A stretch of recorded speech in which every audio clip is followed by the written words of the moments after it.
Beyond Good and Evil 2 is real, and I can tell you that because I just saw some very, very early gameplay here at E3 2018.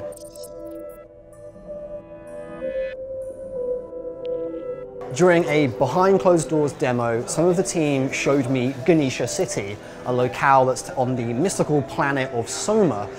So it started with two characters, so they were playing co-op inside an underground temple, and they were sort of sneaking around, looking for resources, and eventually came across a group of thugs which they were able to scan, check what abilities they had, and then sort of attack them and save the day.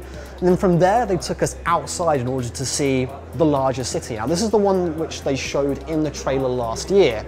So it takes place on a continent called New India, so no surprises on what it's inspired by.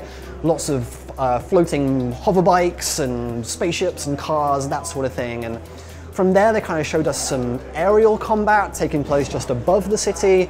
And then from there, they took us back to the spaceship which the space pirates were hiding out in above the planet. So what they really wanted to stress here was the scale of the game. Unlike the original Beyond Good and Evil, which basically took place on a single planet, this is going to be a universe-wide affair. And so what I really wanted to ask them was how they're tackling that problem. How are they fleshing out this universe which was just hinted at in that first game so many years ago? The first thing for us is we want to be true to the BGNE franchise. So we make sure that everything that we invent, everything that we bring is understandable and as a link to the first game. As you might have seen in the trailer, Jade is now quite evil. We are bringing new ideas. Nox, for example, is a new character, but I think he really fits with the BGNE DNA.